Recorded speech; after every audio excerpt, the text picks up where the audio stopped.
Primeira Reis, capítulo de número 19, versículo de número 1 ao versículo de número 9. Diz assim a palavra do Senhor: Acabe fez saber a Jezabel tudo quanto Elias havia feito e como matou todos os profetas à espada. Então Jezabel mandou um mensageiro a Elias e lhe disse: Faça-me os deuses como lhe aprouver, se amanhã a esta mesma hora eu não fizer a tua vida como tu fizeste a cada um dos profetas que foram mortos. Temendo, pois, Elias levantou-se e para salvar a sua vida se foi e chegou a Berseba, que pertence a Judá, e ali deixou o seu moço. Ele mesmo, porém, se foi ao deserto, caminho de um dia, e veio e se assentou debaixo de um zimbro e pediu para si a morte e disse: Basta, toma agora, ó Senhor, a minha alma, pois não sou melhor do que os meus pais. Deitou-se e dormiu debaixo do zimbro. E eis que um anjo do Senhor o tocou e lhe disse: Levanta-te e come. Olhou ele e viu junto à cabeceira um pão cozido sobre pedras em brasa e uma botija de água. Comeu, bebeu e tornou a dormir.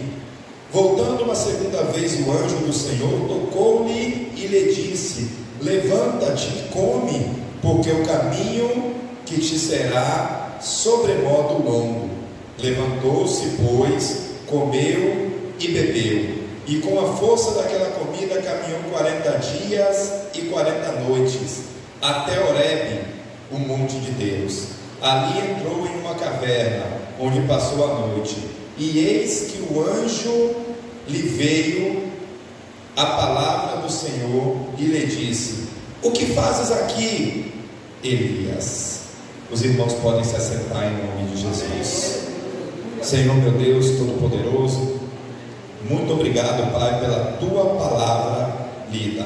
Fala o coração do Teu povo, em nome de Jesus e para a Tua glória. Amém e graças a Deus. Irmão, semana passada nós trabalhamos nesse texto aqui, nós falamos um pouquinho sobre a vida de Elias, e nós também falamos aqui que as dificuldades da vida, as lutas, as crises, as batalhas, não é algo exclusivo para aqueles que estão fracos na fé. Muitas vezes nós pensamos que quando o irmão está passando por uma luta, por uma peleja, a primeira coisa que vem nas nossas mentes é: o irmão está desviado, o irmão está fraco na fé. E a vida de Elias, o testemunho de Elias, nos mostra que não é dessa forma que funciona. As dificuldades e as lutas e as crises não é exclusividade daqueles que não estão na presença de Deus, ou daqueles que estão fracos na presença de Deus. Não, todos nós estamos debaixo do mesmo sol e estamos sujeitos às mesmas lutas e às mesmas dificuldades. Não existe diferença nenhuma nesse sentido. Nós também vimos semana passada que Elias viveu em um contexto terrível da história de Israel. A Bíblia chega a dizer que existia um rei pior do que todos esses que haviam passado, ruim, mau, perverso.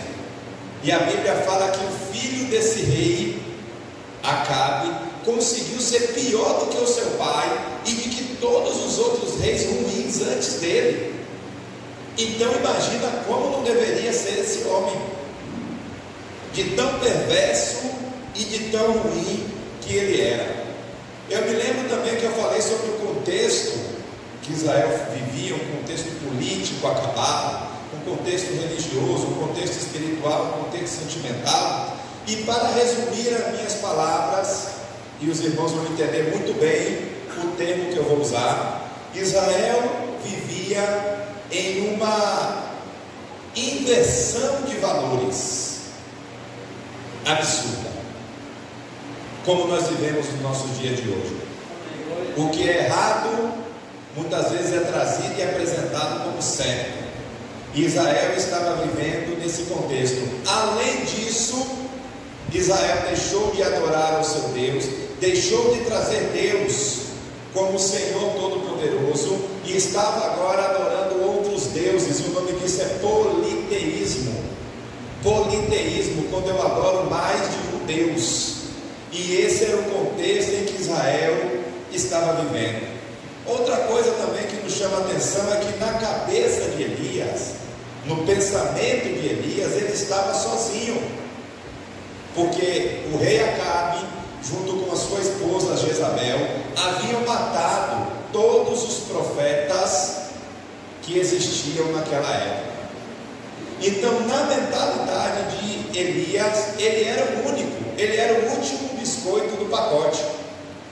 E isso trazia uma aflição muito grande para o profeta. Contudo, Elias, sem dúvida nenhuma, foi um homem abençoado, poderoso nas mãos do Senhor, e na sua simplicidade, diante da palavra de Elias, ele disse: não vai mais chover.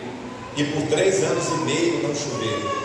Na sua simplicidade, Elias disse que caia fogo do céu, e fogo do céu assim caiu, sendo Elias usado como um instrumento de Deus poderoso, trazendo para Israel um grande avivamento. A palavra do Senhor fala que depois dos feitos que Elias fez, através do poder de Deus, Israel passou por um momento de grande avivamento na terra, como nunca antes havia passado.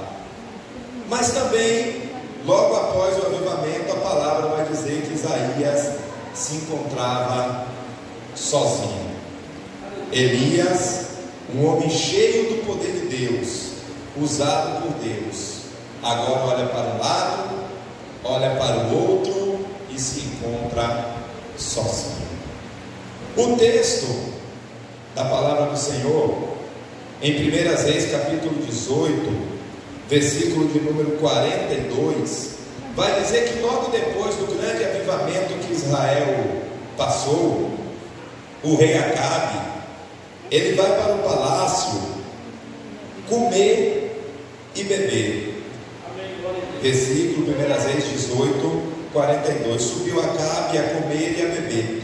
Elias, porém, subiu ao monte Carmelo e, encurvado para a terra, colocou o seu rosto entre os joelhos e orou.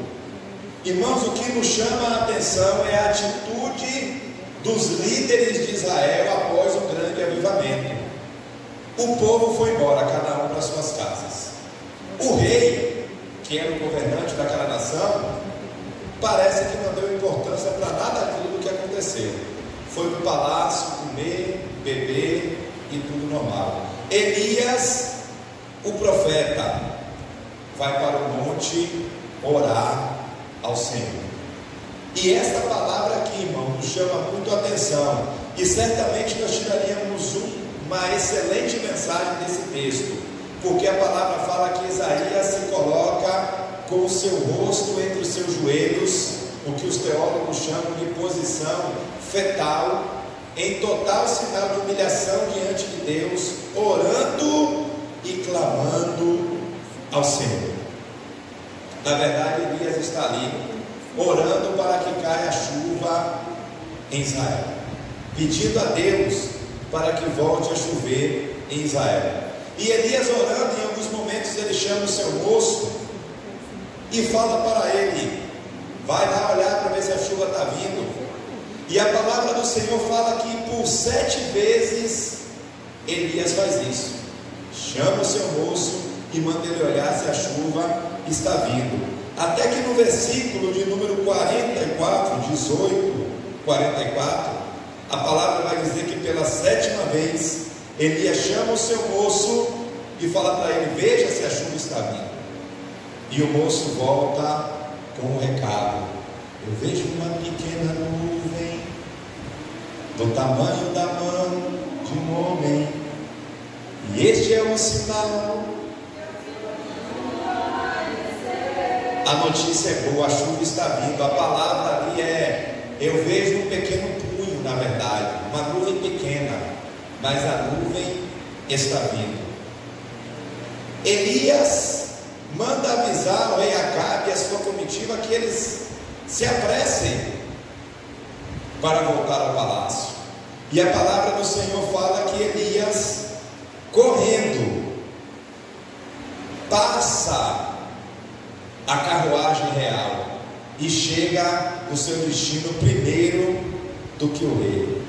Irmãos, observe que de repente, diante de todos esses milagres, porque a gente vai ver Elias orar e não chover, a gente vai ver Elias diante da sua palavra cair fogo do céu, Israel passa por um avivamento. Agora a gente está vendo Elias orar para voltar a chover, e a chuva veio. Mas diante de todos esses milagres e essa mistura de sentimento, Elias vai receber um recado. No texto que nós lemos, versículo de número 2, a rainha perversa manda alguém, um mensageiro, dizer para Elias: amanhã você estará morto. Ou por melhor dizer, na nossa linguagem aqui, de amanhã você não passa. E incrivelmente, Elias sente temor daquela palavra. Elias fica com medo daquela palavra. Irmãos, observe como a palavra que sai das nossas bocas tem poder e tem impacto sobre a vida de alguém, tanto quando nós abençoamos, como quando nós amaldiçoamos ou maldizemos contra uma outra pessoa. A palavra tem poder. Principalmente, e aqui eu já deixo uma palavra especial, uma observação para os pais. Pais, mães, a palavra de vocês tem um poder sobrenatural sobre a vida dos seus filhos. Abençoe os seus filhos. Pastor, meu filho é difícil. Meu filho não quer que eu ore por ele. Quando eu me aproximo, ele sai, manda eu sair. Meu filho já é de maior, ele já manda na vida dele, ele não quer saber de nada, irmãos. E irmãs, quando ele estiver dormindo, vai lá no local que ele está, coloque a sua mão sobre a vida dele e abençoe. Coloque a sua mão sobre a vida do seu filho, da sua filha, independente da idade que ele tem, se ele ainda mora com você, se você tem acesso ao sono dele, e abençoa a vida do seu filho, a vida do seu neto, a vida de quem você quiser abençoar. Abençoe, porque a tua palavra tem poder. Elias, diante da palavra de maldição, foge. E nós falamos aqui semana passada que Elias fugiu diante do medo que ele sentiu e percorreu uma distância de aproximadamente 160 quilômetros da onde ele estava para o local que ele foi. Tamanho o medo que ele estava. Uma outra observação que eu gostaria de fazer é que Elias chega em um determinado momento que o moço que está com ele, o seu ajudante, o seu aprendiz, ele pede que aquele moço fique ali. E Elias diz assim: fique ali, porque eu vou à frente e eu não posso te levar. Esse moço, que nós não sabemos o nome, nunca mais ouvimos falar o nome dele na Bíblia. É igual aquela história de Ruth, né? Alguém se lembra aqui o nome da outra cunhada de Noemi? Como é o nome, irmão? Orfa, né? A gente ouviu falar alguma coisa de Orfa na Bíblia depois disso? Não. Muitos aqui nem se lembram do nome. Esse moço que estava com Elias foi a mesma coisa. Fique aqui, tá bom, eu fico. Nunca mais se ouviu falar dele. Elias vai arrumar um outro moço chamado Eliseu. E em determinado momento Elias faz a mesma coisa com Eliseu. Fique aqui, porque me convém ir até Betel sozinho. Eliseu olha para ele e diz assim: vive o Senhor e vive a tua alma, que eu não vou te deixar. Em outro momento Elias diz para ele: fique aqui, que eu preciso ir até Gilgal sozinho. Eliseu fala: vive Deus e vive a tua alma, mas eu não vou te deixar. Em outro momento, Elias vai dizer a mesma coisa: fique aqui que eu preciso ir até o Jordão. E Eliseu vai falar a mesma coisa: vive Deus e vive a minha alma, mas de ti eu não me apartarei. Irmãos, o interessante é que essa história de Gilgal ao Jordão, Eliseu não desgruda de Elias, a ponto de Elias falar: eu não sei mais o que fazer para você sair do meu pé, mas o que é que você quer?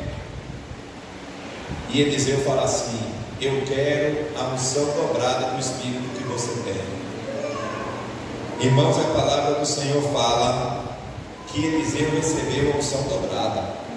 Então, se nós conhecemos o ministério de Elias e vimos tudo que Elias pôde fazer pelo poder do Espírito que nele habitava, imagine Eliseu, que tinha essa unção dobrada sobre a vida dele.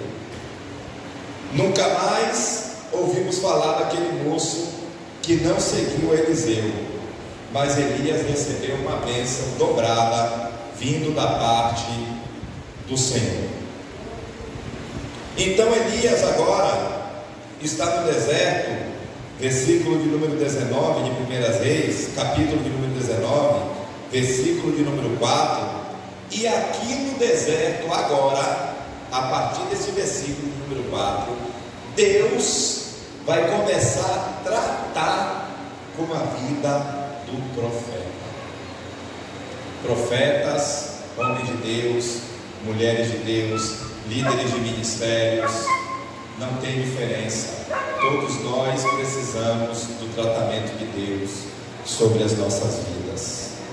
E às vezes a solução imediata, aquilo que nós podemos fazer na hora, de imediato, é descansar no Senhor. É parar, pensar e descansar no Senhor. Cuidar do nosso corpo físico, porque, irmãos, trabalhar na obra do Senhor também cansa. Trabalhar na obra do Senhor também traz cansaço, esgotamento físico, fadiga. E nós precisamos cuidar do nosso corpo físico para poder servir ao Senhor com excelência. Vemos muitas pessoas cansadas, precisando de um período de renovo, de descanso físico, mas que por insistência acabam prejudicando a obra do Senhor. Então, às vezes é preciso parar para descansar. E o versículo de número 5 vai dizer assim, ó: deitou-se Elias e dormiu debaixo de um zimbro. Irmãos, às vezes é preciso dormir. Dormir aqui não é o sono do preguiçoso. Dormir aqui é o descanso necessário. Dormir aqui é o sono do cansaço. Dormir aqui também é o sono da angústia. Nós criticamos muito os discípulos de Jesus, que na verdade eu não gosto muito de usar essa palavra discípulos, eu prefiro usar a palavra apóstolos, porque a gente fala Jesus tinha 12 discípulos. Jesus não tinha 12 discípulos. Discípulos são alunos. Jesus, ele tinha, só em uma comitiva ele mandou 70. Jesus tinha muitos discípulos, mas aqueles que se formaram, aqueles que terminaram o curso, por assim dizer, foram 12. Então 12 apóstolos. E às vezes a gente critica os apóstolos porque ali no Monte das Oliveiras, quando Jesus foi orar e pediu que eles o ajudassem em oração, e Jesus volta e encontra eles dormindo, a gente vai ver no texto de Lucas. Eu gostaria de pedir à irmã Marlene que ela colocasse Lucas, capítulo de número 22, versículo de número 45. A gente vai ver que ali a palavra vai dizer, porque Lucas ele era um estudioso e ele detalha tudo com detalhe. Lucas vai dizer assim, ó: levantando-se da oração, Jesus foi até onde os seus discípulos estavam e os encontrou dormindo de tristeza. Os discípulos estavam tristes, os discípulos estavam abalados emocionalmente, e eles estão dormindo de tristeza. Então a gente julga, a gente muitas vezes critica, mas a gente precisa entender o contexto do que estava acontecendo. os discípulos estavam tristes. Os discípulos, em algumas outras versões, a palavra usada é angustiado. Os discípulos estavam dormindo de angústia. Mas tristeza e angústia a gente entende da mesma forma.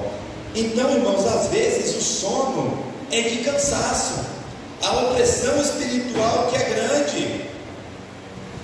E a gente vai ver que todas as vezes que Jesus ele ia fazer algo grande, Jesus ele se retira para orar e para descansar. Muitas vezes nós vamos ver Jesus em diversas situações, dormindo e descansando, preparando-se para aquilo que iria vir. Então, irmãos, descansar é importante. Comer, dormir e descansar. Às vezes, diante das tribulações da nossa vida, ou diante das nossas tarefas e dos nossos compromissos, que nos traz um pouco de nervosismo, ou que exige de nós um pouco de atenção, é necessário que nós preparemos a nossa vida sentimental e espiritual e o nosso corpo. E não há forma melhor de se fazer isso do que comer, dormir e descansar. Acordar para tomar as decisões diante daquilo que Deus tem para as nossas vidas. Versículo de número 5, eu só li a metade, vou concluir.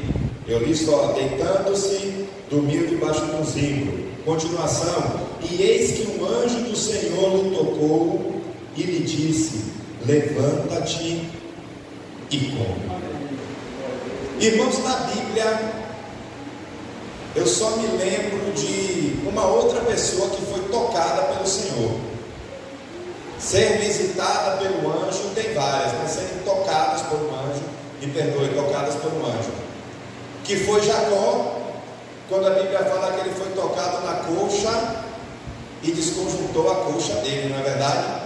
Não me lembro de mais nenhum episódio em que um anjo tocou alguém, a não ser no caso de Elias, e uma situação completamente diferente, porque a Bíblia fala que Elias estava dormindo. Deus permitiu que Elias dormisse.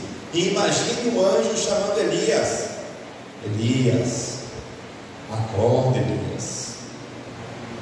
Elias, acorda. Imagine a intimidade que Elias tinha com Deus, para que Deus enviasse um anjo para acordar Elias.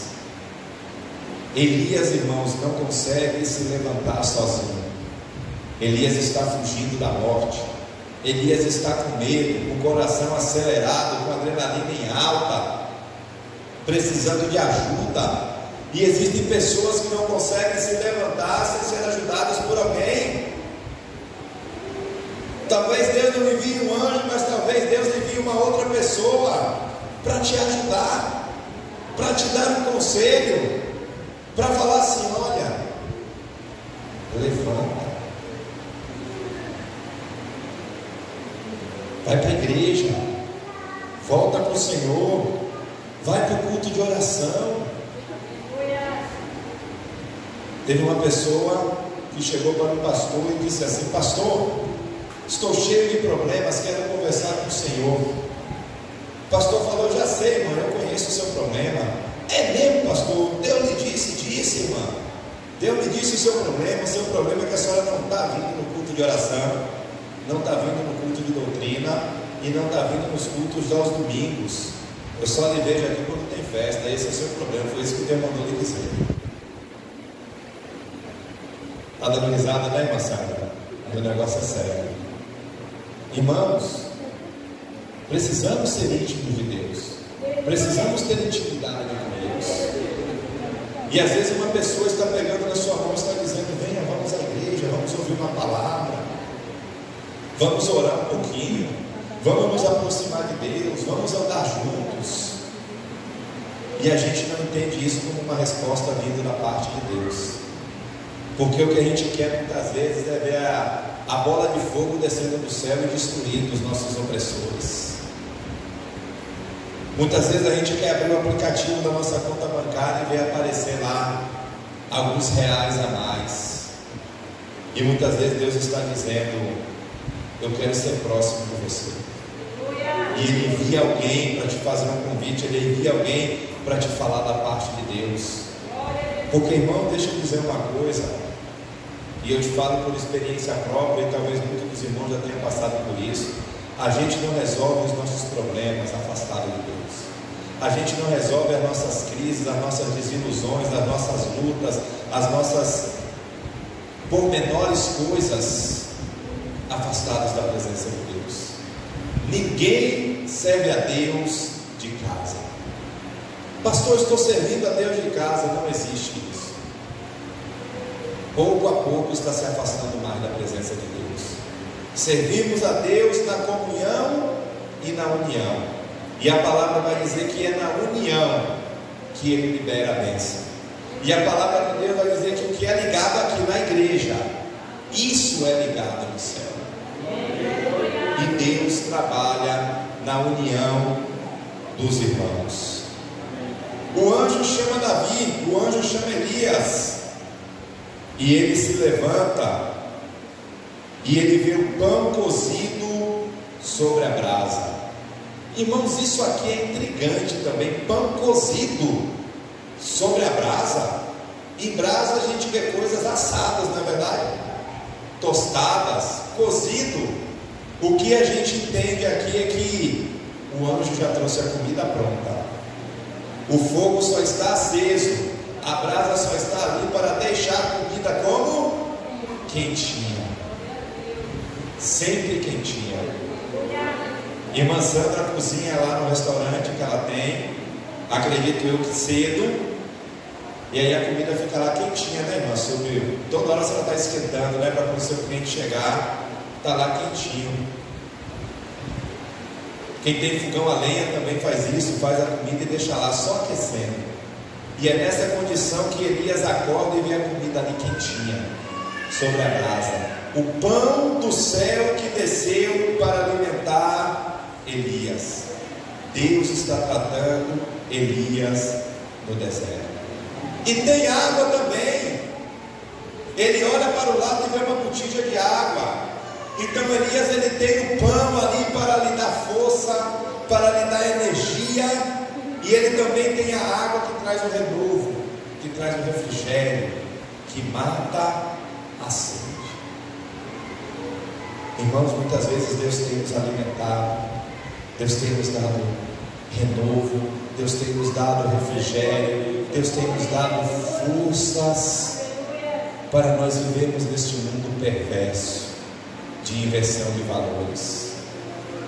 O apóstolo Paulo vai dizer que para ele isso é o suficiente. Para ele a graça do Senhor é o suficiente. O que nos falta é a pergunta que ecoa em nossos corações. A palavra do Senhor vai dizer que Elias come aquele pão cozido, bebe aquela água e volta a dormir. E Deus permite que Elias durma e descanse. Deus tem uma missão para Elias. O trabalho de Elias ainda não parou, mas Deus permite que Elias descanse.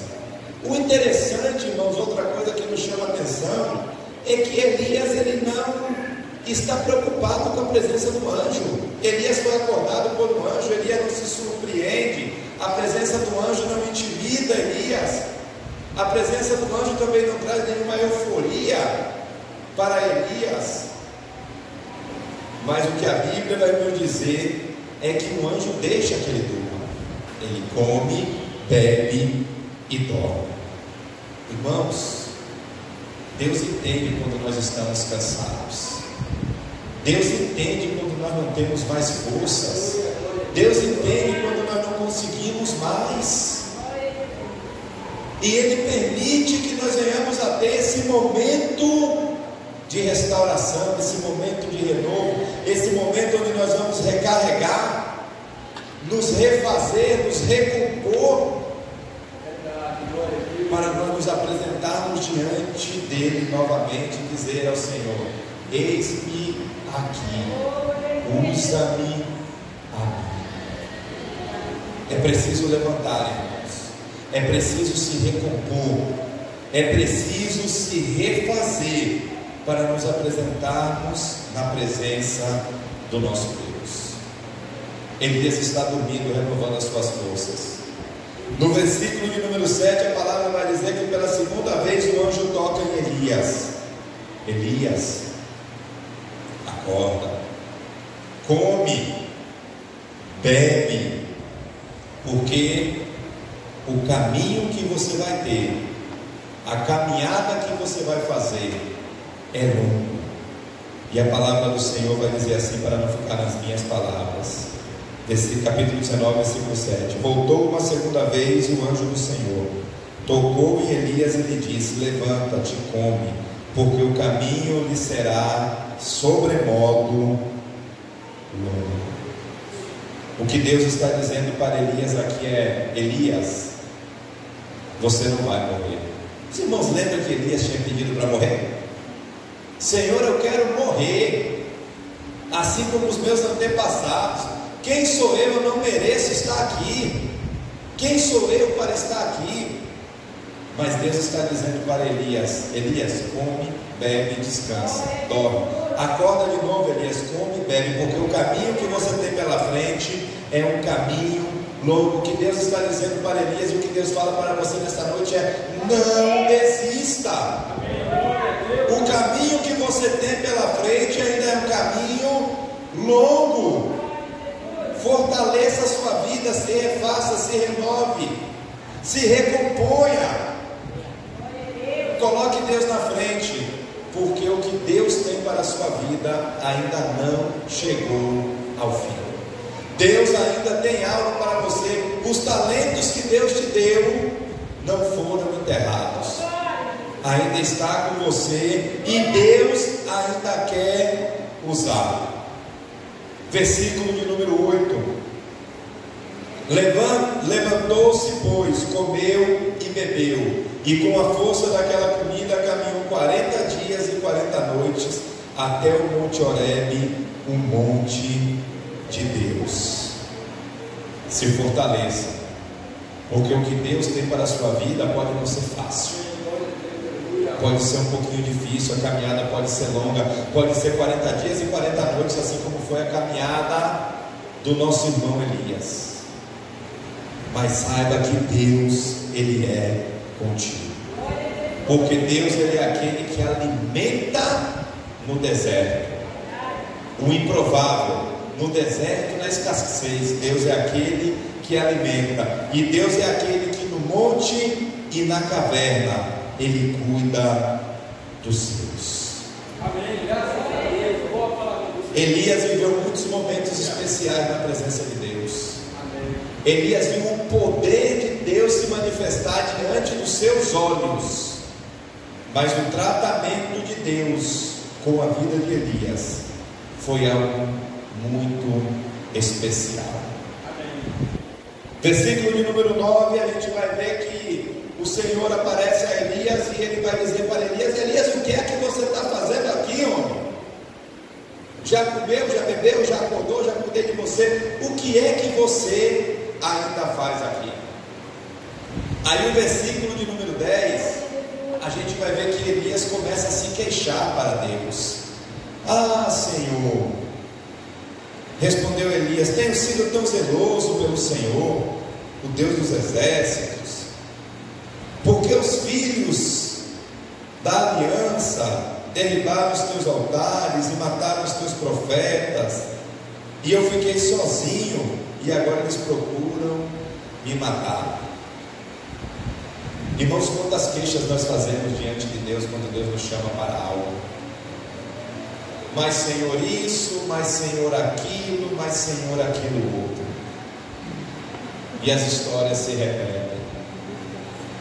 E Deus está perguntando: o que é que vocês ainda estão fazendo aí?